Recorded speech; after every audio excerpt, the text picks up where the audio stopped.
Hello, and welcome to the video version of the Left of Greg podcast. I'm Brian Marin, the host and creator of the show.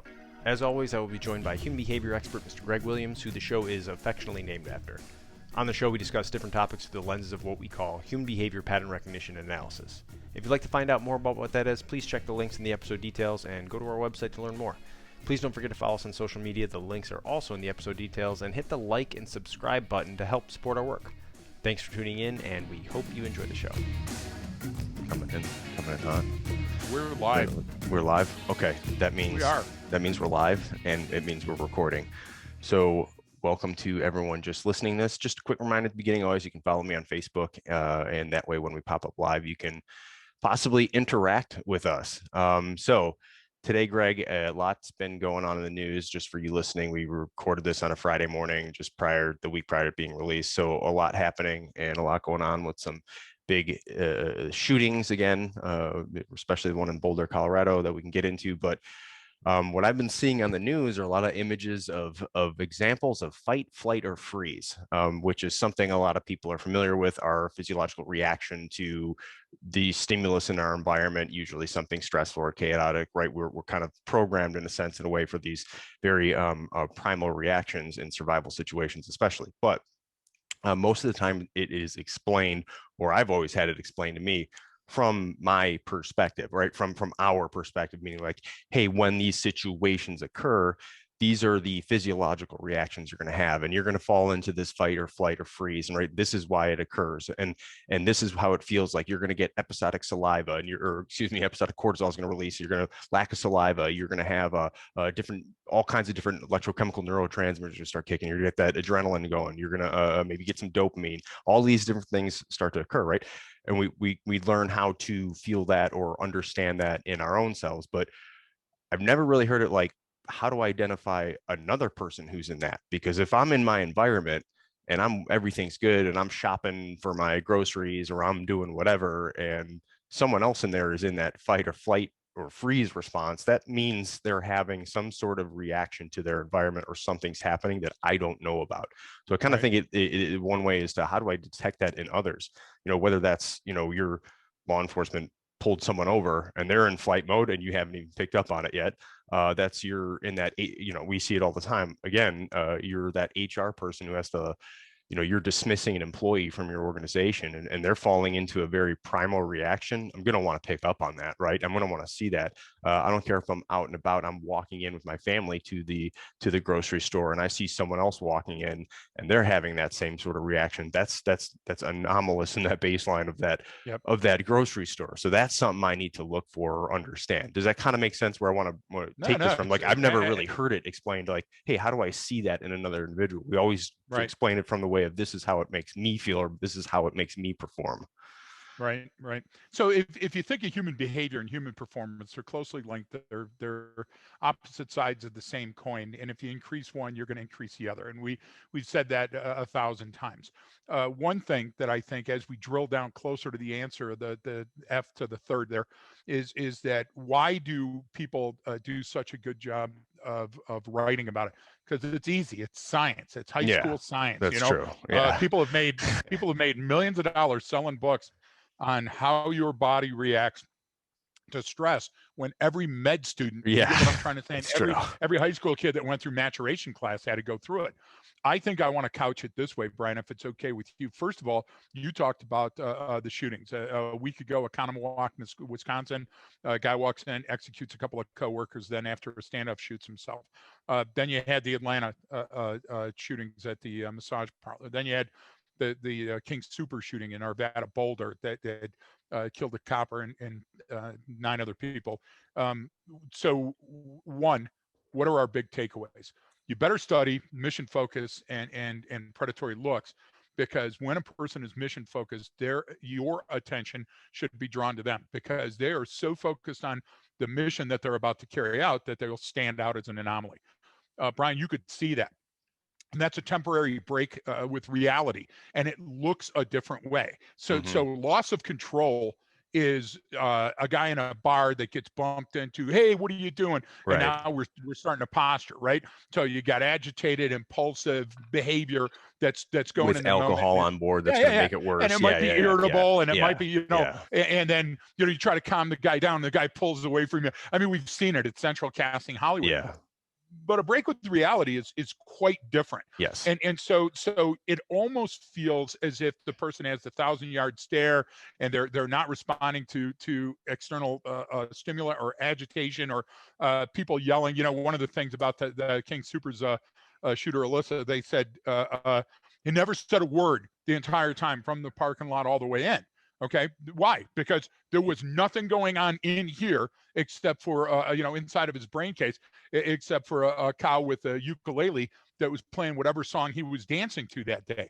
And you got to think of that, Brian. That loss of reality, that break with what normal reality is, should pop hot if you're looking for baseline plus anomaly. And nobody did that. So as we're going down the path to the fight, flight, or freeze, I want to make sure that we get a left of bank twist on it. Yes.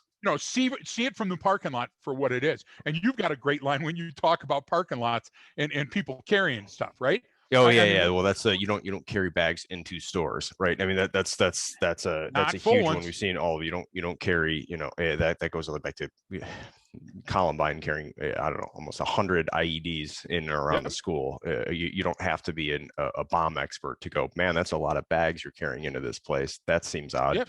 But So, you brought up the great point, because this is all prior to, right? You said a break with reality, and you said someone who is not responding or not reacting to the stimulus in their environment. And that's where we get that people talk about, oh, they had that 1,000-yard stare. Then we talk about mission focus and predatory looks in class and what we teach, because that's similar, but there's intent behind that. Meaning the mission focus and predatory looks I'm so focused on what my mission is and what's going to happen that I'm not responding to stimuli. And to keep it on that, just the shopping, the grocery store example, when you're running late and there was super long line at the checkout, and now you're rushing out of the store and you've got 6 bags in each hand and you've got your car keys in the other, you're staring directly at your car and where it's parked, and you will miss everything in your environment. So it's something similar, because you have that same mission focus. However, you probably lack the predatory looks, right? Meaning so, this is flip the script. I just want to give everyone an example, because we've all experienced that before. You're lost in the moment. You're literally overwhelmed by the emotions or the moment that you're in, which means that everything else pales in comparison to your mission at that moment, which is, Jimmy, I swear to God, grab your flip-flop and get in that car. Do you get what I'm trying to say? So your world becomes small, and now you're focused on down and in. So let's look at laps in perspective. You're standing in a line. The lady says, "Hey, folks, all the flights are canceled to Detroit." You lose your mind. Okay, you start screaming at her as if she is the heat miser and the cold miser and controlling the weather. So that's being an idiot and losing perspective. You lost where you are in your moment of time. That's not mission focus. Now you've got what we experienced when we were on the ground in Afghanistan. We saw despair, that just loss of hope with everybody. Right. Oh, inshallah. If it wills it, and we're gonna. Those people that have been beaten up for so many generations, whole life, Brian. It was you get what I'm saying? It was hard to, you lost 7 children, yes, but 3 lived. So things have been good in my village. You're like, holy crap, how do you deal with that, right? So what we're talking about is not a loss of control. We're not talking about despair. We're not talking about a momentary lapse of perspective. We're saying we had a break with reality, and we're now killing people like it's a contest. So how do you do that? And I say we flip the script. When we're talking about fight, flight, or freeze, we're talking about, like, for example, freeze is a defense mechanism that's chemically controlled in the brain, that's the least worrisome to you if you're a first responder, but very important to you if you're a psychologist or work in HR. Why? Because whatever you just said, you just touched on something very important that shut me off. Do you get what I'm trying to say? Now the shields have come up. So that's less dangerous, but more telling. Brian, why are you running so much at the gym? What are you running from, son? Right. You know what I'm saying? Okay. But like flee can get somebody killed. And so I say we put at the top of the stack the flight. Okay. But one's even more important than that, and that's the fight. So if you were going to stack them at home, it's fight, okay, then it's flee, then it's freeze. And if you see these in your kids, you know exactly where to be in the argument at home. It doesn't have to be, in other words, I'm trying to tell you, it doesn't have to be a combat skill. Yeah. It can be a conversation skill for de-escalation. Now today, because we'll do the most good on it, we've got to talk about it as a combat skill. You know what I'm saying? Be defensive, make sure that you're left to bang so you can predict and prevent. Yeah, right. And these are, again, the natural reactions that have happened to us when we're all human. So it just depends Yep. on the context and what it's for. Like the kid example is perfect. When Yep. that kid, when a child like freezes because of something, and they start looking around and they're not sure, and they look down, you're like, oh, okay, they're reacting to something in the environment that happened. Like who Exactly. made that happen? They saw someone that they didn't like or uncomfortable around. So those small things that they can't control that. Because you actually said something just a minute ago I wanted to touch on after you kind of made your point, because you said one of the things, loss of control of emotions. And that's a big one we hear. Some people control, I guess, in quotes, air quotes, their emotions better Right. than others. Right. But there is a large group of people who do think that, like, oh no, it's which is good in a sense, right? So like, if I can say, hey man, the less things I let affect me, well, I'm the less likely I'm going to overreact and stuff, which is true, which is great in theory and understanding. But like, the idea is you can't control, like, biometric reactions, physiological reactions, you can't control. Now, maybe you can Exactly. get to a certain degree of it, or recognize when things are getting out of control, to go, hey, this is when my therapist told me I should take a step back and start breathing. Yep. Right. But that's different. The idea is like this, hey, I'm going to be in control of my emotions and I'm not going to let things affect you. Like, I love the reasoning behind it and I Yep. get it, but I feel that it's kind of unrealistic without a significant amount of training. Does that make sense? No. Or like, do you see what? Let's drag this screaming vampire right into the light and watch it turn to fire. So you got people now, and every damn thing that I'm reading is about stoicism, about being a Yeah. stoic. Okay. Yeah. And the idea is really that's where in history, 3,000 years ago, where you threw the dart and this is what you're going to be doing. So don't know if you've been to Greece. Shout out to our friends in Macedonia, North Macedonia specifically, and all of our friends in Greece. Greek Yeah. Independence Day was yesterday, and thanks for everybody for everything that you've done, Admiral John and Rada and Teddy and Nick and all our good friends there. But the idea, have you been to Greece? Because we have, and you know what? I'll tell you right now, not everybody in Greece is Marcus Aurelius. So we don't have a lot of that.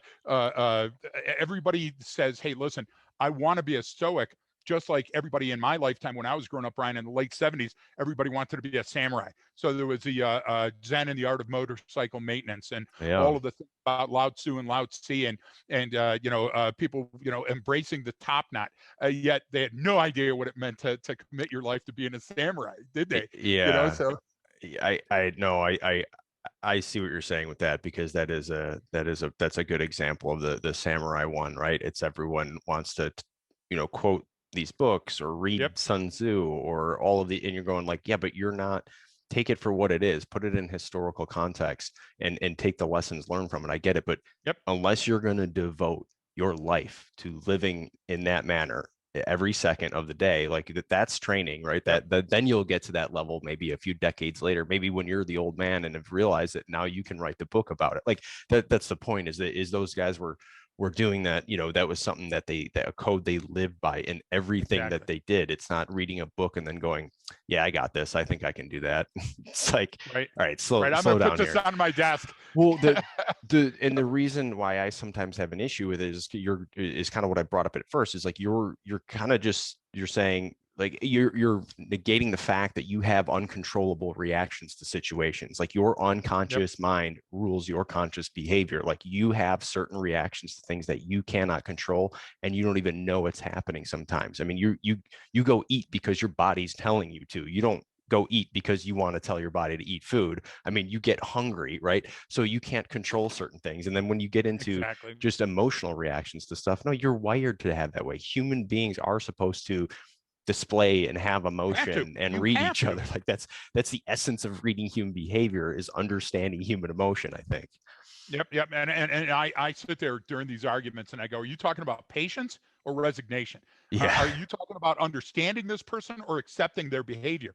You get what I'm saying? Are you saying I'm unflappable? Or are you saying, hey, I'm a pushover, I'll go with everything? And my thing is, you are meant as a human being to display emotions. So if you're out of control, that's good. I need to see that, because that means that you're angry, and angry can turn to rage, but it's rare. And anger is a normal emotion that I deal with, and I know how to de-escalate it. But if you're Right. having a loss with reality, Brian, that's a completely different issue. And that's where it's coming from, with the armed guy walking in, shooting the place, shooting his mom and dad, walking out, sitting in a car, and now the cops have to encounter him. So we got to balance that. And guess what that's typified? The lack of emotions that are congruent with the situation that you find them in. So if you're walking through that parking lot and a guy walks through you, or walks past you, and they see right through you, and they're ice cold, and they're carrying a full cooler, you get what I'm Yeah. trying to say, into the business, something like that. That should start sending you messages, danger warning, Will Robinson, immediately. So that break with reality, coupled with the fight, flight, or freeze, is going to do you more than reading any of these books on self-help.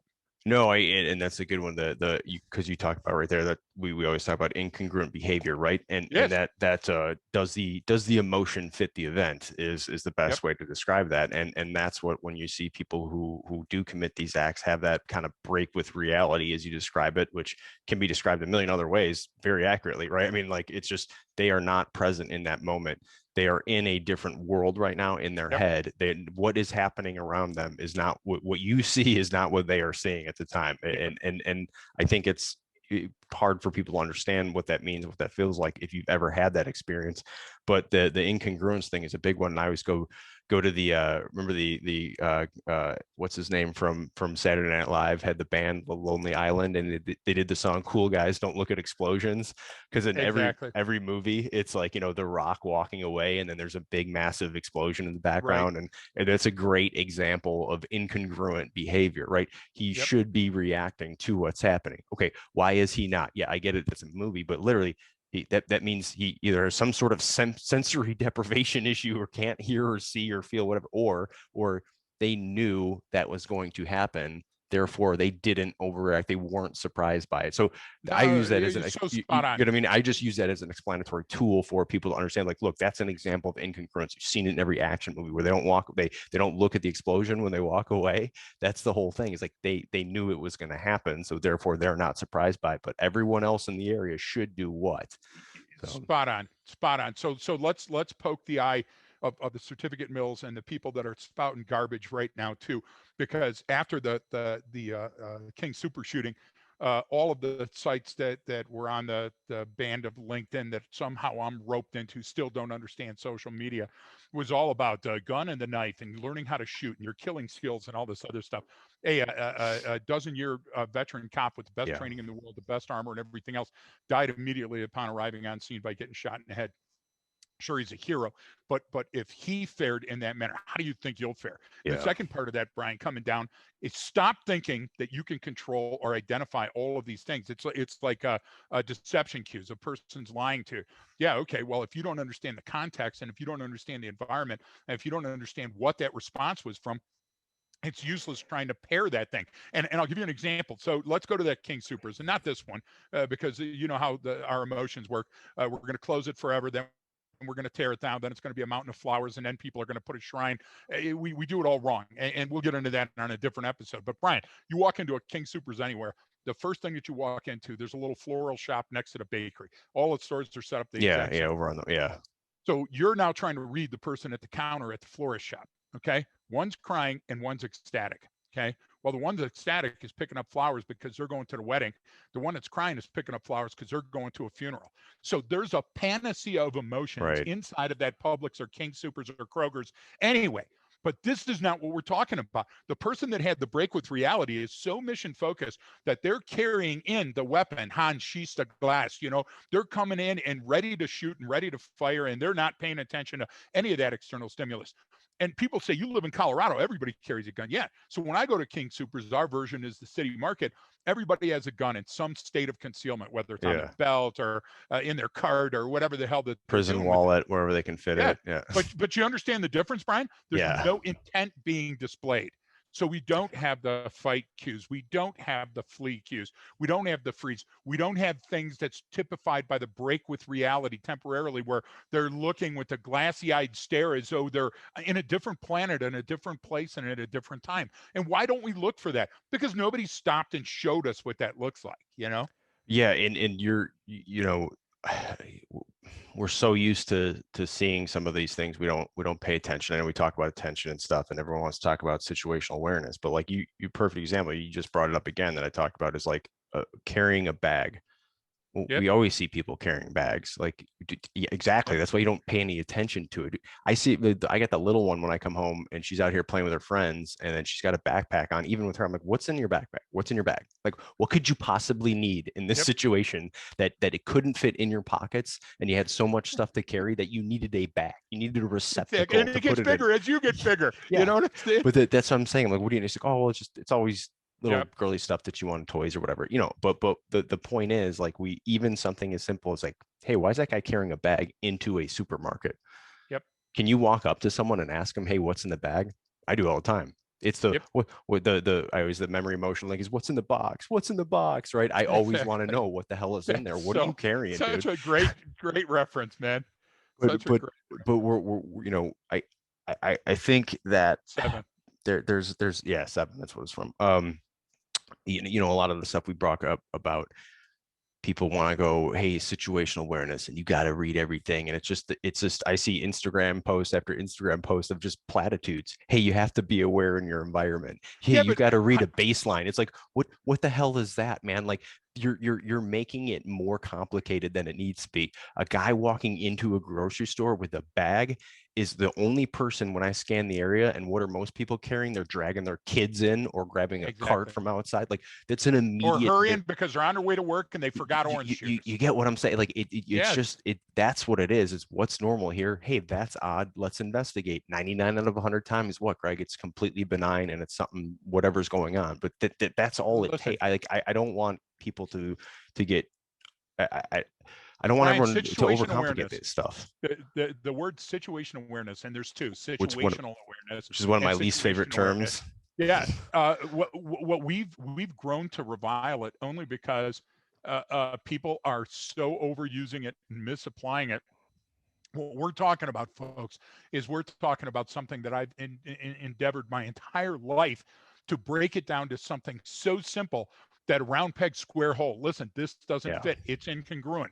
So whenever you see this turbidity, this turbulence in your environment, that's where the change is going to come from. And not all change is bad. As a matter of fact, almost all change that you see in anomalies are going to be something new. And maybe it's going to be exciting. And the person you met and love at first sight, those are all anomalous behaviors, Brian. We also But the one naturally of that break fear with change, but reality, yeah. of course we do. But the one anomaly, see, the difference is most likely or most dangerous course of action. An anomaly always means a change. So it could mean a cathartic or a Yeah. catastrophic or a dangerous change. So the idea is, of all of the things you're doing today, that anomaly is what you need to pay attention to. And the great thing about Oh, anomalous behavior, Brian, is if it's dangerous, it endures, it continues, and you can you, track it and go, everything else has calmed back down. Why is this still in my way? you right there, you said an anomaly always means a change, and that's again how we always describe it, right? All human beings follow patterns. That's the essence of what Yeah. we do and what people do, right? So if you change your pattern of behavior, there was a catalyst, right? There was a Has to reason, be. there was some contributing factor, Yep. some cause for you to do that. Your brain and body just wants to stay in that record group, in that loop, and survive and exist to Yep. procreate the species and ensure the survival of the human race as a whole. So doing anything outside of that, there was some change. There was some, you look at all the stories of people who, man, I was never athletic and I overate and I did this, and then this happened, and man, I've changed since then, and this is what I've been Yep. doing every I single quit day. smoking. I Yeah, lost weight. whatever. I Yeah, work out. there's always that. There's a reason. You don't just get up and go, I'm just going to do this today. There's always something. So in that, whatever that behavior is, I don't care if it's your friend, your family member, your loved one, someone you just saw, like, there has to be a reason for that change. Like, and it must be explained in some way, unless there's Yep. just, you have some sort of mental health issue or something crazy, whatever, some drug interaction that you're just tweaking out, walking around the street, just doing crazy crap. But that's a different situation, right? There's always a reason. And I think that just understanding that and going, all right, well, why did they change the way they did that? Why did that person go over there? Why did that person turn around and walk back to their vehicle when they walked up to that door? Like, did they forget their wallet, or is there something going on inside there? And I should do the same thing. I mean, exactly. And why I is think that person running from the restaurant? Is it the credit card they left in their car, or is there an active shooter? Those are the things we're talking about, Brian. So Rogue Manor West is at the end of the road in the middle of nowhere, no neighbors, nothing around me. And so I've got motion detectors and driveway alarms set up and a 360 perimeter all the way around. So I know when every deer, every rabbit, every I would say your neighbors are mule deer and rabbits and chipmunks. Exactly. Yeah. But the idea is that every once in a while, one of my sensors goes off. And so I get the binos out and it's a UPS guy coming down the road. And I go, well, that's great. As a matter of fact, if you choose to attack me in a UPS truck, you'll probably get the drop on me till you get closer. And I go, I didn't order that, right? Yeah. Amazon. But the idea is I would have a completely different reaction if it's a vehicle I didn't recognize, or if it was 3 black Suburbans in a row, followed by a Hilo. The idea, Brian, is you have to sense make your environment. If you can't sense make, you can't problem solve. Those things are inextricably linked. Okay, so this loss of reality, understanding that break with reality, and exchanging that for the normal behavior that you would expect to see inside that Piggly Wiggly is hugely important. And most people go through their life, Brian, just reacting to the things that are going on. Proactivity isn't even in their lexicon. So we have to make it in their lexicon. You can prevent pre-event. Just break that word down. And the way that you do that is by increasing your awareness, of course. But you have to know what to look for. You can't just say, I'm more aware. That leads to hyper-alertism. And guess what? Open my eyes wider. Yeah, exactly. And I'm gonna try to use my peripheral vision. Yes. What was that movie, The Get Smart? Where he's like, Get Smart. Look over there. No, don't look. I'm trying to look. I'm just opening my eyes wider. No, and that's what we're talking about. So if we're going to talk about de-escalation, we're first going to have to talk about understanding. We're going to have to talk about actually being able to look at something and say, this is the situation. So if we start off with fight, and one of the reasons I moved my chair is I might have to take a bio break, but the idea too is that some of the people are probably watching. So it's going to be hard, Brian, because I'm going to try to say some of the things that I would be looking for, and I'm going to try to act them out as well. And so if you're just listening in a car and you got your yellow pad poised on your lap and stuff, don't worry, you can go back and check us out on the YouTube channel. But listen, if I'm agitated and I'm angry, agitation and anger is okay. Remember, there's a real break in reality when it comes to a person exhibiting rage. So rage is one of those things that has to run its course. You don't want to be there when the rage hits. So do everything you can. Always be considering de-escalation. So the first thing that's going to happen is my lips are going to tighten. And when I talk, I'm going to enunciate every word. And folks, if you were seeing me now, I'm leaning into the camera. I'm pointing a finger at you. I'm getting scared right now. My fists are balding and my shoulders are hunching up to protect my jugular and carotid. And I'm jutting out my head because I'm ready to be confrontational. Now, in addition to that, I'm oriented towards you. Okay. I'm shaking my head no, because now I haven't only lost control, I've also lost my perspective. Now you see how those are linked. If I just lose my perspective and I go, I can't believe you're closed, I have to get my marriage license today, that's just a loss of perspective. But if I've also lost control and I tip the table over and I go, I swear to God, I'm coming in. Now, Brian, do you see how we're going towards that? So that's the fight reflex. And fight reflex in my brain is a chemical interaction that's been on board. It's been hardwired to save me in situations. So I don't need to worry about when I see it in myself. I can, because that would be a good stoic thing to calm down my emotions, But if I can't read it in you, Brian, that means I'm going to get myself, tear a new ass, which already happened to me, and I don't want to do that again. But the idea is that I need to be able to read it so I can start calming things down, and I can start using my mirror neurons in an antithetical way to say, listen, I hear what you're saying. We need to solve this problem. It's clearly got you upset. Those are the type of words and interactions I want to use. You know why? Because you know what you're going to do by saying calm down. Yeah, you raise your voice and say calm down. That'll work. Here we are. We're already going to be fighting. So you don't want to close distance. You want to increase distance. You want to slow time down, and you don't want to enter. If you interject humor at the wrong time, the person may think that you're making light of the situation. You see what I'm trying to say? So the idea is to be able to see it manifesting itself and hit it early so you can kind of calm that down. Look, I can see you're angry. That's the very first thing because you acknowledge it, right? And just so you know, I've already called my buddies in because you're kind of scaring me. But I can guarantee you this, we're going to solve your problem today.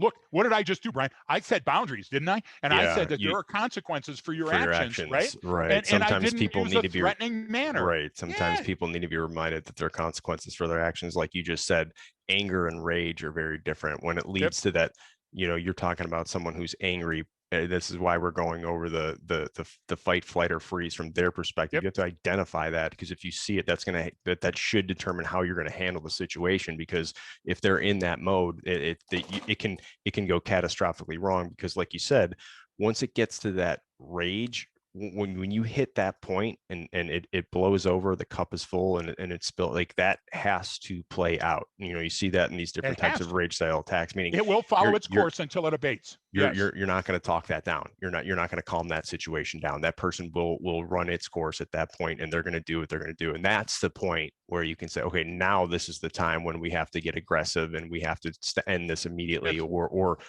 I mean, depending on your role in the situation, get the hell out of there, obviously.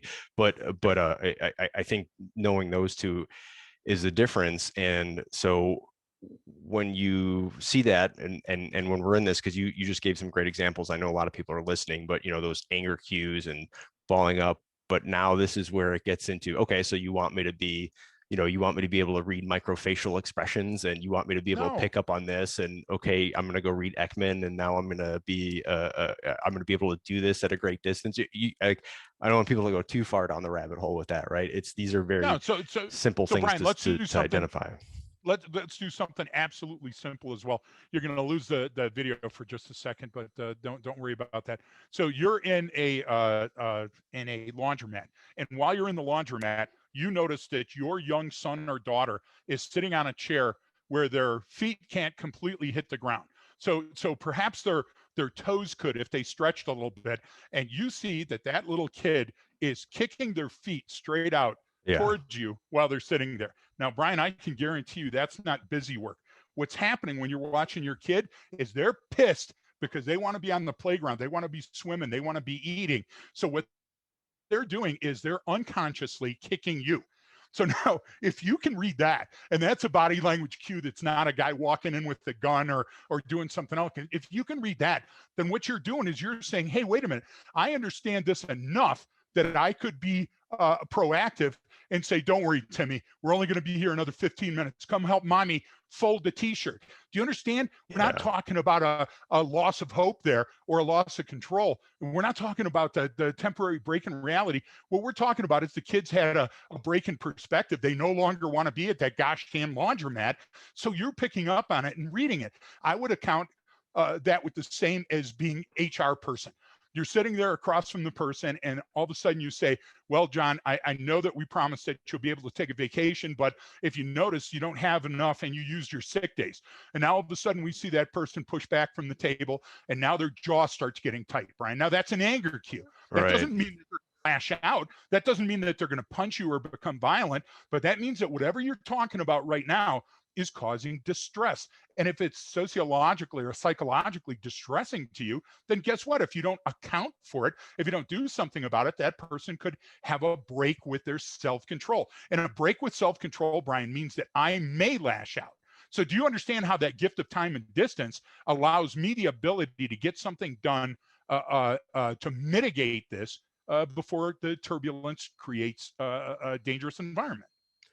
Yeah. And this kind of gets into another analogy we use. I know I always like the cool guys don't look at explosions, but what you're talking about too is that kind of tuning into the frequency, right? What's the frequency, Kenneth, right? I mean, being able to read that kind of bandwidth of what someone else is transmitting, right? And you got to tune in. Exactly. And that's where a lot of times these things are missed. And I don't care if it's missed because of a you're talking, I mean, you brought up an example even too, like you're at the ticket counter for the airline or whatever, a lot of that stuff is missed. I see it all the time from that perspective when I go sit down, and you know how we can always do that. All right, this guy's got to have his say, what's going on? He's getting angry. Right. And then you see the person, the gate agent's obviously busy because they're dealing with a bunch of stuff and their heads down and they're taking calls. And then you can see it happening when the gate agent looks up and then looks back down. You're going like, they're not ready to deal with that person, and that person is not, but that person is also not ready to hear no. So you can just see it escalate before it happens. And that's the idea, is identifying that and being able to step in those situations, or leave the situation, or go, hey, I can tell where this is going. This is what I'm going to do about it. I think we forget that, where a lot of times people go, oh yeah, that guy over there, well, he's angry, going to do something upset, and then go back down to look in their phone. You're like, yeah, do you know what that is? Does he have a gun? Does he plan on anything? Are you in the way between whatever he's angry at and because you just might just get run over because you happen to be at the wrong place at the wrong time. Like that's what we're saying, it goes beyond that. And I think even just being able to tune into those kind of frequency, because everyone's pushing out something. And I mean, everyone, I mean, you're constantly, humans are constantly on transmit. So if we can, because there's so many signals, Brian, a baseline is the cacophony of signals that are around us all the time. That's a baseline. Everything is transmitting. Everything. Motor vehicles are transmitting. Light is transmitting. Colors are transmitting. Everything has a frequency. Okay. But that's okay, because the normal baseline is the most likely course of action. What we're talking about, Brian, is we're talking about being able to pick up that signal, that incongruent signal, that anomalous signal in the baseline. And when that jaw is set and that's tight and the person starts answering that way, if we can diffuse it at that point, Brian, we can actually bring them down to the normalcy baseline, clinically normal, and back to reality of the situation. We can offer them perspective. We can get them back in control. Let's jump for an example from the flight or from the fight to the flight. It's hard when you're dealing with nothing but F's, and not dropping the bomb. Yeah, I know. But, good job so far. Brian showed me, and there's probably a link somewhere on our site, a horrific incident that happened with a young female that gets pulled over because the motor vehicle license plates associated with a wanted known felon that's known to have done other things. I won't give you the probable cause. Do your homework, do it on your own, grab a yellow pad. But the idea is that the female was giving this young officer the "I'm getting out of here" clues from the very beginning. From go. From hello. So here's the thing. Number one, she's tapping her feet. Her feet can't stand still. Then she starts walking in smaller to bigger circles. And at one point, she walks all the way around the car, and the guy's following her because he's not catching on. Listen, put one foot in front of the other. I'm trying to walk the hell out of there. Now, the other thing that she does is she picks up a phone, and she's just dialing anybody because she's got this nervous energy, Brian. She's on the treadmill. She's ready to go. Then she's stumbling to light the cigarette. She wants to go. Then she's moving towards her car, and she opens the door in her car. How many signals do I need before I see that person wants to flee from me? So the idea is that when a person wants to flee, they've got this nervous energy and this motion. Why, Brian? That's a rehearsal. Your brain chemistry has already decided, run. We are about to run. We're going to run. And so your body starts picking those up nanoseconds to seconds before you do it. And here's the dangerous part of flee. If you're in a car, you could go out and kill people. You could be chased by the police. The police might not know when to back off. Or you're standing there, Brian, and all of a sudden you encounter a shoplifter, or you're talking to somebody that's talking to your daughter and you didn't know, but this person is threatening her. And then you walk up and the flee starts. A person to flee may go through you. They may push you on your ass. They may drive over you to get out of that parking lot. Man. They literally will most likely not even see you sometimes, even if you're right in front of them, right? I mean, that's why. Because the brain chemistry did what? The brain chemistry said, given that tunnel vision, this is all we need to do. This is the one place you need to focus on. That's the exit. And there goes your peripheral vision, and you're getting run over, but like you said, by that vehicle, and that person They never saw you, did not even see you. And if they did see you, they're probably not interested in slowing down or stopping anyway. You're exactly right. And Let me you, tie that to a couple examples, cop work, because you're right on it, Brian. In my years in police work, what I would have to do is calm down other coppers that were much more senior to me that didn't yeah, understand human behavior. And so what I would tell them is I would say, you have to understand that flight is also tied to hide. Because people would say, you mean freeze is hide? No, freeze, you're trying to hide in plain sight. You're literally right there going, oh my God, I hope they don't see me. We'll get to that in a minute. But what I'm trying to say, to flee from you, oh my God, the cops are at the door. We had some of the best people in the world. They would hide in washing machines or dryers. They yeah, would hide between the mattress and the box spring on a bed that was already made. They would do things that you never saw before. So when we were in a house and I said, what happened? And they said, hey, the guy fled from a Sicarii, he fled from us on foot, and we saw him go in here. Well, guess what he's going to be doing, Brian? He's yeah, going to flee from you by absenting himself, by disappearing. So those are ways that you could anticipate what's happening. And or look, if I'm starting to get those signals when the person is driving the car and all of a sudden they start to accelerate their thinking, which means that all of a sudden you're going simply like, hey, so where were you headed tonight? And they're going, oh, traffic stop, license plate. What's happening is they're already thinking of other things, Brian. yeah, I can calm that down. Shut off your car now. Now, do you notice when we're doing the fight, I'm going to be careful of using those words that might accelerate it. Here, when the person's ready to flee, I'm back to command language. You need to stop. You need to slow down. You need to sit down and cross your legs. Why? Because again, I need to interrupt that break with perspective and get that person back under control. yeah. No, I think that, you talk about that nervous energy, Yep. when there there's situations where, being nervous is one thing, nervous energy is another Yep. thing, right? That's like you said, those the feet tapping and moving around, I'm going to keep talking or speed up the rate that I'm talking. And you're just like, what is going on? It's literally their mind is racing because Yes. they're literally thinking about running. All right, I got to get the hell out of here. I want out of this situation. I want out of this situation, whatever And that in their brain, situation they're is. already running, Brian. That's why it's rapid. So you see what I'm saying? Yeah. They have lost their perspective on the situation at hand.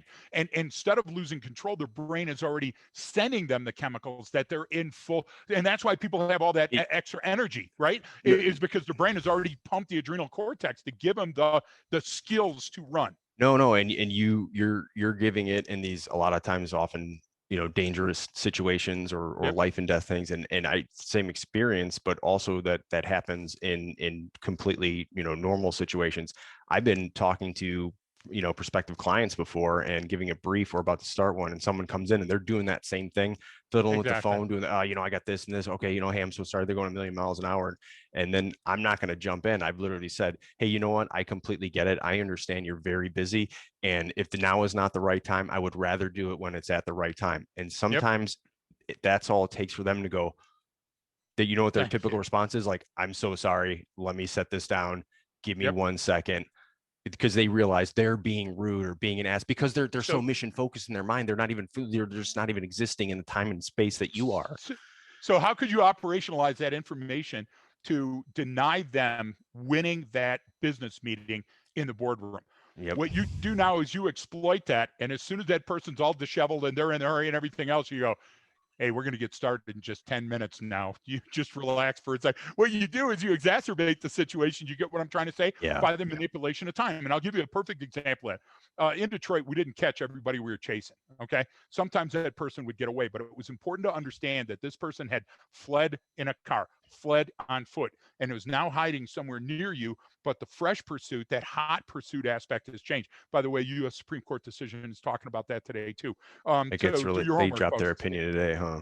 Yeah. So the idea is that now I'm in a backyard somewhere. It's pitch dark, no street lights, anything. I got my SL20X flashlight in one hand. I got my gun in the other hand, and I go, I really need to catch this person. So what I do is I get inside their head. They've fled. They're born to flight. Now they're hiding, but guess what's going through their mind? I They're got gonna to get run. out of here. I got to get Yeah. out of here. So what you do is you yell, freeze, I see you. And you put your light wildly left to right through the bushes. And guess what that person wants to do? Brian, they're primed to run. Their brain chemistry says run. They jump out of that hedge and they start running again. I go, oh, thank God. There he There they is. are. Now, the idea is, as rotten as that is, Brian, it's Yeah, true. it And I would works. psychologically manipulate them, understanding their physiology. Look, sociology works. That sets my environment. Psychology works because I can get a view inside of your skull.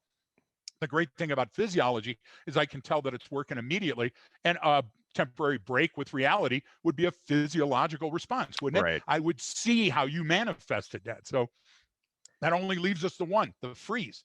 And Brian, you said it best. You know, you're sitting at a family gathering, and all of a sudden Uncle Yeah. Joe or Aunt Polly comes in, and all of a sudden you see that one kid that's not even in that orbit yet being affected immediately by the freeze. They're kicking that one toe into the wood floor like they're going to be Yep. able to make a letter. They stick their hands deep in their pocket. They hunch their shoulder. You don't see a Get lot of hunchbacks small. nowadays. Yeah. They try to get smaller. They look down. You get what I'm trying to say? Maybe even orient away. A lot of people say when you freeze, you orient towards the threat. I've never seen that in my life. In my life, I've always seen that person cower away from that threat as if it was a too bright light. You get what I'm trying to say? As if the waves were coming at them too strongly and they had to turn their back to protect themselves against the next wave. That's how I've seen it, and so that's how I teach it. No, and that's a good example. You know, in those, depending on the severity of the situation or how strong they're going to demonstrate it, but especially with kids, man, they don't, they're still learning how to communicate their thoughts and feelings and actions. So it's mostly Yes. manifested on their body. I mean, I see that with when I'm taking the little insurgent to school. I'm like, what are we jamming out to on the way? And she starts to shrink in her seat because she's already getting embarrassed. Like, no, we're not Yes. pulling up to school, listening to Yep. music and blasting and you singing along. I'm like, hey, you better get used to this because it's going to get worse when you get older. You know what I mean? Like, Yep. I'm here to embarrass you. But the idea is she will shrink in that seat, like, That's no, so no true. music, and start to push away, even though she's in the seat in the truck and can't go anywhere. But that's the idea, is that will manifest itself physically. So, And kids as a are great parent, sensors, you know what I'm yes. saying? Because they So don't as a understand parent, everything. So they have to take the time to try and figure it out, and their body will react to it before it ever says a exactly. word. So As a parent, be careful, because if you mix these up, for example, I see my kid, I think that they're freezing. I know that something's wrong and I want to talk to them. So I go over and I go to put my hand on their shoulder and they pull away. That's not flee. That's not fight. What it is they've gone I don't internal know. and now they're shrugging you off because they want to hide in their own skin. That's when you've got to, take a knee, get on their level. That's when you got to give them a little bit of distance and sit in Yeah. that chair. That's when you got to take a look at the person talking to you and notice that they've turned the chair around. They're sitting in a folding chair, Brian, and now they've got the back of their chair in front of them by their chest, and they're actually leaning on it when they're talking to you. Brian, that's a barrier. That's a barricade. They're trying to show that I'm sheltering my emotions. And freeze is all about regaining control because I'm feeling helpless. I'm feeling fatigued. I'm feeling despaired. And I'll tell you, why do I want to know that? Because if you lost hope, you may be considering suicide. You may be considering self harm. You may be considering giving up. So, as a team building skill, on my day going into that big gosh damn boardroom on that talk, and I see that sense of fatigue and sense of despair coming from you, Brian, I got to tell you, hey, do Yeah. me a favor. There's that big client coming in. I want you to meet him in the lobby. I need to get you the hell out of there by Yes. any means because you might jeopardize what's happening with the business. So, Brian, a simple understanding of a psychological stance can help you manipulate the reality of the now by understanding what happened when, that means before left, and predicting what's going to happen in the future. That's all this is predictive analysis based on the understanding of human behavior. You're pattern recognizing, and then you're analyzing that to come up with a likely conclusion. Yeah. And again, to kind of like reiterate with because we're generalizing it on this Oh yeah. particular episode about into fight, flight, or freeze, or those are the buckets kind of we're talking about now, because those Yep. get thrown around a lot. I know your buddy Grossman Yeah. is a big fan of all that. So Colonel Grossman's a great guy. You want to make money, invest in his book sales, and he's a great guy, and he's a great American. Don't yeah, get me wrong. yeah. The reason I have fun with that is I could either It went publish, too far. you I don't know, know. Yeah, come on, there's a lot On of Coffee Tables is his new book. So just so you know. on, No, and we do on love him, and divorce. I hope He's yeah, a great exactly. guy. I hope you've got a better sense of humor than I do. But He's the idea here is understanding psychological stances, Brian, is like understanding stoicism. My favorite stoic tale that nobody talks about was written by a slave back in Greece 3,000 years ago. And he goes, remember that Alexander the Great was buried in the same manner as the person that handled his mules for his wagon train. And what that means is that when we get thrown on the funeral pyre, Brian, we all burn the We all same. burn the same So way. the Yeah. baseline, the understanding of human behavior and how it affects all of us, every one of us on the face of the planet, is more important than me selling a book on self-help. And people are going to go, yeah, but we need that. Good. Then don't go here. Don't go to Arcadia, because that's not what we're all about. What we're all about is to tell you we can save your life on the way to work this morning by showing you some of these things and showing you how to de-escalate them. Because when that guy's walking in and he's in front of you, it's too late to go, holy shit, what was on chapter 4? You know what I'm trying to say, Brian? Either you know it or you don't. Why do you think our tagline is training changes behavior? You know, Yeah. because it does. Yeah, and you're when you go back to the I mean to the Stoicism stuff and with the Greeks, and obviously we are big fans of the Yep. Greeks, given Huge. given our company name. I mean, Yep. so I just don't want people to get butthurt, but you know you're trying to take these historical examples, or you don't provide any historical context. We talk about, oh well, Exactly. back in the day in the fall of Rome, and then you had the Greeks thinkers like this, and you're like, hey man, like you're drawing, you're comparing apples to oranges here. Like conceptualize it for today and understand what Yes. that meant back then. I mean, you even just said it, like it's like, yeah, these guys, these great thinkers in the Greece. Well, yeah, there's also a lot of like slavery going on and a lot of crushing foreign empires and things Oppression, like, just exactly, and so murder and they beheading. weren't always the most enlightened people. Like Yeah. it's like And, and it's okay to embrace certain things. Brian, you're so spot on when you yeah. say that. Go back to the samurai. I'm much closer to samurai than most people, because I endeavored an entire section of my life to studying them more than somebody would. In And martial the arts at the time, idea, yeah. of course, the idea is I still place it in the period when it was popular and when it was outlawed and how people dealt with the Ronin. And here's the thing. Here's the takeaway that I take away.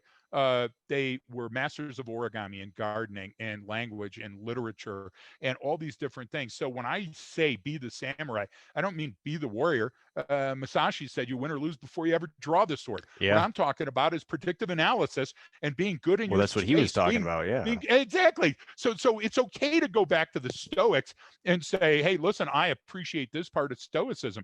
You see, so but my thing is, you can't hold it up like a cross in front of Nosferatu when a guy's killing people like it's free. What you got to do, Brian, on those situations, you got to anticipate well ahead of the curve, and you got to look at things like fight, flight, or freeze. So Brian, a rehearsal is a dangerous period in a person's life, and you've got to be able to see that. That's at the assessment stage, right? So the family of a shooter sees that guy having a break with reality, sitting at the kitchen table, disassembling the new weapon that they just bought and the ammo, and having a vest and a bag on the kitchen table. Now, because most people have dealt with that person and that break with reality their entire life, what do they want to do?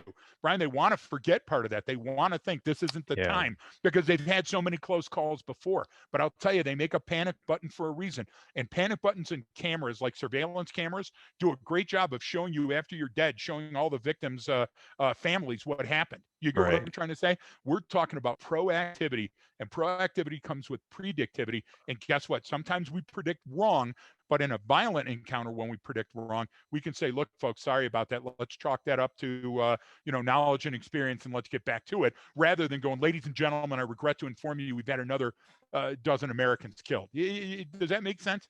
Because It to me, it does, and you to give the historical perspectives of whether it was the Greeks or Musashi or Sun Tzu or yeah, Clausewitz yeah, or Boyd in the OODA loop, like that. That's what they were all talking about. Like that's the whole thing about the samurai. It's like, oh, I want to be this badass samurai. It's like the point yeah, is, like, you won or lost before you ever draw your sword. Like that yeah. fight has already been determined. So it was up to you whether or not you missed it or you picked up on You're it. exactly Because right. if you, no matter what it is, if you're always reacting, we've gotten so much better and faster and smoother and stronger at reacting. So we're now, instead of weeks or months, we're days and then minutes and then seconds. Like, good. but you're still, you keep going down that timeline is what it is. And if you're reading all that stuff, it's really, really good. Now conceptualize it. Now actually put it in action. What does that actually mean? If you're reacting to whatever the situation is, someone else has already determined the outcome. So you got to change the game. Right. You got to change the game. How do you upset that? How do you upset that logic and that math? But that goes into even the military planning, and like that's about gaining the initiative. Oh shit, we got attacked. Yep. All right, how do we maneuver and move and do something else so that we can regain that? And that's all of these situations. That's a conversation. That's driving on the freeway. That's this, like you have to be ahead. You're looking 2, 3, 4 cars ahead. You're looking 3 lanes over. You're constantly checking your rearview mirror. It's not because I think someone's flipping following me and I need to do a surveillance detection route. Okay, it's because I'm trying to figure out how to get from point A to point B in the fastest manner possible. And what did our good buddy Mike Syracuse, who quoted us on it, say that that line between point A and B is a series of concentric circles and rings. Like it's not a straight line. It's a consistent loop of decision making that leads you there. So I would fight you on that. I would say that they're not always concentric either, Brian. I would say sometimes they're an oblong. Sometimes they're very narrow. So let's do that for just a minute. Let's talk about that. If you've ever gone to a college dorm or seen somebody at a college dorm or visited somebody at a college dorm, you've likely seen pieces of wood and cinder blocks to make a shelf. In other ones, you've seen those plastic milk crates. Remember what a milk crate was? Most people don't understand. Milk came in crates, and then you would see the wood stacked up on them. That is exactly what you're getting, folks. If you're buying somebody to come to your organization and tell you how to use the OODA loop to increase or improve your manpower. Okay, you can't put a round peg in a square hole. John Boyd's a genius, and OODA loop is genius, but it's meant for a specific example in his life, and he was trying to theorize it. So what I'm trying to say about the milk crates and the cinder blocks, I think you're going to do a lot better spending a couple extra bucks and buying a cabinet. It'll last longer. It'll do what you want. It'll do everything else. So why cobble together somebody else's idea into your mantra for your company? That's not right. We learn from those examples. Look, during the assessment stage, when that person's walking by you in the office, in the parking lot, you're seeing them park their car. You got to quickly say stuff. You got to say stuff like, hey, listen, does this person want their say or their way? Are they exhibiting mental illness? Are they exhibiting ETOH, drugs, alcohol on board? Is there a criminal activity that I'm seeing? Because if there's a criminal activity already, there's nothing stopping them from doing further criminal activities. So what I mean by that is they're already parked in the handicap. And it's a stolen vehicle, and they got and the license plates are obscured for something. Things aren't going to get better. He's not going to come out and go, hey, I just wanted to find a cop, and here I am. Open your door. I'm going to climb in. The idea is have somebody on the way already. Because if I'm on the phone, and this is the way you start, hey, dispatch, I don't know if it's an emergency, but listen to me. I see this guy doing these things right in front of me right now. I will tell you, you will be the hero for preventing stuff if you understand how to assess it early enough. And Brian, this is hard to say, but we had to teach Marines and young soldiers how to go in combat and have an engagement with the person that they thought might be a trigger man or a body bomber. Why? Because if they did, maybe they would die, but they would save the lives of the squad, the platoon, or the people in that village. And that's hard. So are you saying I'm telling you to go up and drive over the guy carrying a violin case into Publix? No, that's not the message at all. You can ask him, though, hey, what's with the case? You may want to yell and go, what's with the case, Louis? Do you see what I'm trying to say? And Brian, that's still an engagement. And guess what? Don't worry about angry people. You have the absolute right to be angry. Worry about the people that are angry and want their way, because even the U.S. Supreme Court decisions that have come down, the U.S. Constitution says you have the absolute right to be angry, and you can request redress. Redress means I want my day in court. I think this is bullshit. I think that you're entitled to that. Called on this. You're entitled to that, but not right now. Not at my counter. Not at your whim. Not at when you say it is. On the plane. You get what I'm saying? And so there's a process. That's the fine line we have to draw with assessing potential danger. Because a person's had a break with that, Brian, we're back to the break with their perspective. You see what I'm trying to say? Break with hope, that means a person may be suicidal or despondent. Break with perspective, that means the person is on cloud 9 in their own mind, but it has nothing to do with the facts at hand. So you got to ground them. You got to tell them, listen, this is the McDonald's. It's not the U.S. Supreme Court. You have to leave now, right? So why wouldn't we want to do the same thing with fight, flight, or freeze? We want to get it so we can rehearse it. Why? So we can see it in another and then anticipate what's coming next, whether that's going to be danger, death, mayhem, or whether it's going to be an argument with my teenage daughter. Yeah, no, and I think that's kind of a good point to start to sort of bring it in for a landing, I guess, because it's knowing who just wants their say and who wants their way, and that is not, I don't think, is not as difficult as people want to make it out to be sometimes, or think it is. It's like we create solutions to these problems when they come, and even if that solution means absolutely nothing, okay, like it's the perfect example is the Boulder shooting. It's okay, that's a terrorist attack because look at his name. Okay, that's kind of a bit of a stretch. Oh, it's white supremacy. It's that you're just like, wait, it's a guy who's a broken human being lashing out. Okay, let's start there. Now we can start to understand what the flippant problem is here, and now solving those things at scale in terms of policy. I'm that's very difficult. That's much more difficult than people realize. But the idea is you as an individual can understand that, and that can make you, that makes me safer. That makes me see it for what it is. I can sleep at night not worrying about every time I step up. Brian, one of our great friends, Abigail Manning, quotes somebody that quoted somebody that quoted somebody, because all knowledge is already out there. It's already been written. She said, hurt people hurt people. Yeah. And that's exactly what happened here. You got a broken human that didn't know how to express other than in a violent fashion. Yeah. And it's not unlike Atlanta.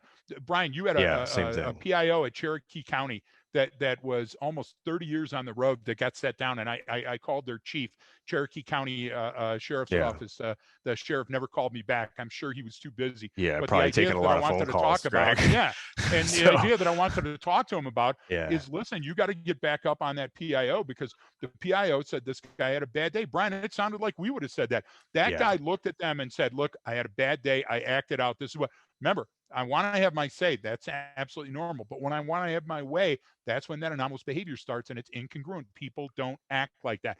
And guess what? This guy had a break with reality, and it involved people dying. What we have a problem with is in this country, Brian, is mental health crises, because they don't have to be protracted mental illness. Do you see what I'm trying to say? You can have a break with reality. What do I do about that? And people go, oh, there's myriad numbers for this and that. How is that helping suicide prevention, Brian? Right. How are all those phone numbers? It becomes those platitudes, and everyone keeps saying, it's this, and we all want to throw on when's it going to stop, Brian? When's it going to stop? Well, I think that takes it back to the title of responsibility. You're not accepting it. You're not taking it. Yeah. That's the thing, is everyone wants to point to these, look at this individual. And then they go into how they're like, they're just some poor, uneducated, this, that. And you're like, Jesus, man, like, who the hell are you to talk crap about that person's life? Like, you just look at what they are and what they did, and you go, hey, this is clearly a broken individual. If you think that that's a way to deal with your problems, you are so far outside of what is acceptable in our society that you clearly have issues. So let's take it at that and address it that way, versus putting in what our own freaking beliefs are on top of this. So for the first time in a long time, I'm going to give you a piece of opinion-based testimony. Okay. So I would ask you to get inside my head for just a second, and we'll talk about Alyssa. The reason I'm saying it's opinion-based testimony, I haven't studied the case, haven't studied him, haven't interviewed him, haven't interviewed the Arvada cops. Right, and it hasn't all come out yet. Yeah. Exactly. So this is the best information I'm acting on at this date and time. Yeah. So would you, as an objective, reasonable person, say that his family members that were with him in the days before this shooting knew him better than the person that 6 days before the shooting sold him the gun? Absolutely. So would you say that the people in the parking lot knew him better than his family? Would you say that the police knew him better? Would you say that Al-Qaeda knew him better? The idea of these spirals going ridiculous things. Who knew him best? His friends, if he had any? Yeah. And his family. So if you're now telling me that the manufacturer of the bullpup gun that he had should have anticipated this and that and the other, we're a gun culture, just like we're a TV culture, and just like now we're a dope culture. We love smoking the ganj, right? Yeah. So don't go back and try to rewrite those things. Try to say this person had a break with reality. Who was most likely to see it, and why did they not take action? And Brian, I'm not blaming them, because it could have been money, it could have been knowledge, it could have been training, it could have been it could have been myriad ideas. What I'm saying is it doesn't make it easier to fix. No, Casting blame everywhere. Well, if you're casting blame, you're clearly not accepting responsibility. And when these Precisely. things occur, I go, this is partially all of our fault. We are all Yep. responsible. We didn't cause it, but the way we approach these things makes us responsible, and it's our society. Yes. You don't get to sit here and say, oh, that person did this. No, like if they're doing something outside of the norms of society, we either have to bring them back in and figure it out, or they got to go. Like it's just, how dare that's you it. sit in judgment You if you know what I'm haven't saying? done something Yeah. to try to fix it? Right. Isn't it what we're talking about in this episode? Is that part of your responsibility is they're your fellow man. And so if you can't increase their human performance, then at least be able to tell their human behavior that something is wrong. And if because you're not, if you could fix it early, and if you're not attempting to fix yourself and your family and your own friends, then you're not being part of the you're solution. exactly right. Like that's How what ironic. it is.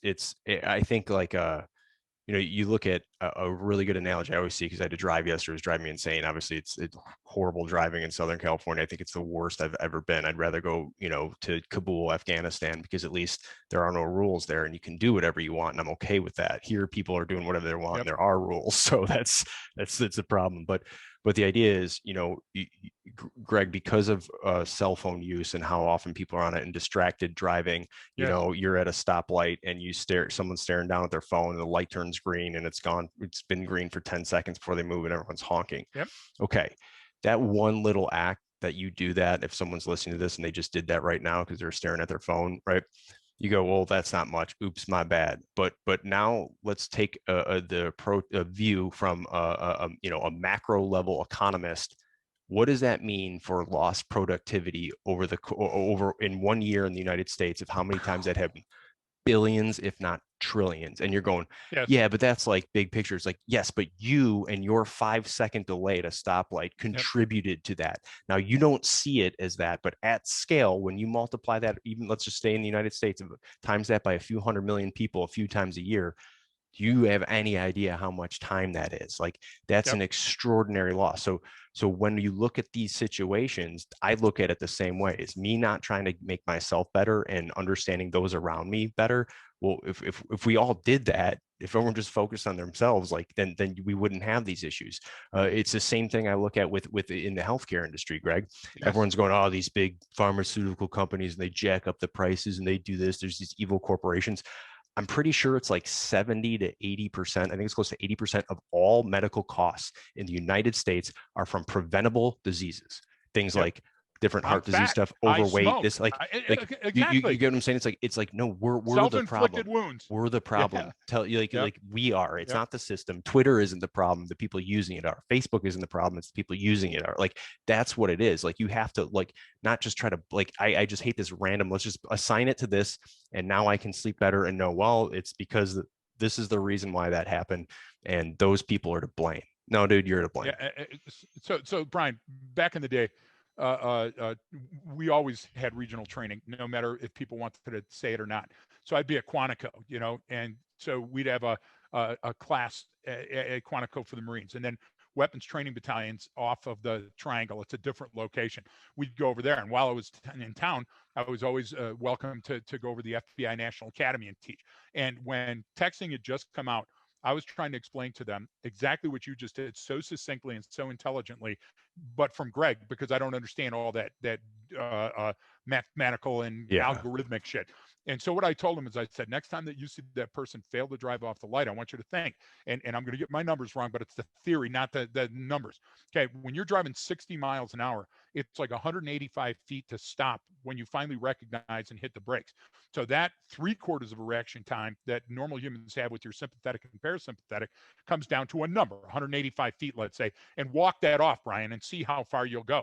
Well, I want you to count 1001, 1002 before that person hits the gas in front of you, and imagine how long it's going to take them to stop. And I said, one of the most dangerous things, equaling drinking and driving, will be texting and looking at your phone. And Brian, this was 10, 12 years, 15 years ago, whenever texting started. I had no concept of time. And I got harumphed out of the FBI National Academy because they're going, no, you don't know what you're talking about. There's nothing.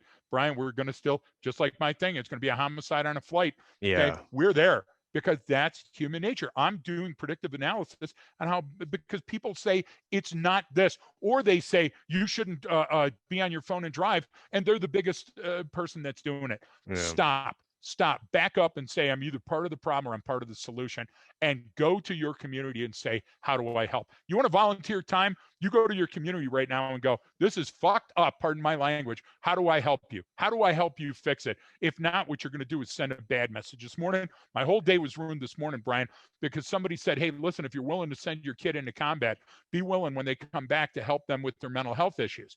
And then the first person that wrote back said, hey, last time I looked, it was volunteer military. First of all, pal, kiss my ass, the fattest, dirtiest part of my ass. Because what are you thinking? The person that wrote that, the intention behind it was, we have to do a better job at mental health. And for the person that wrote it, stop with the platitudes, folks. Let's get right to the heart of the issue. We have broken humans in our midst. And if we don't take steps to fix those broken humans, some of them are going to become problems like we saw in Boulder.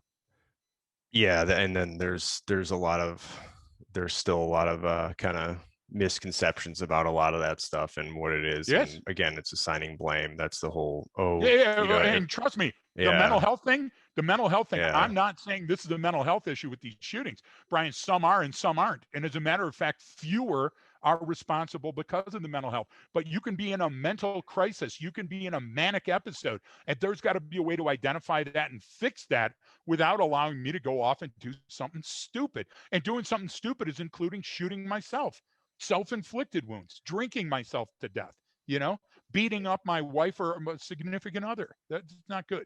Yeah, well, it's not my fault. It's everyone else's, or I'm going to take it out on them. And that goes back to what we were talking to Abigail about yesterday. The hurt people.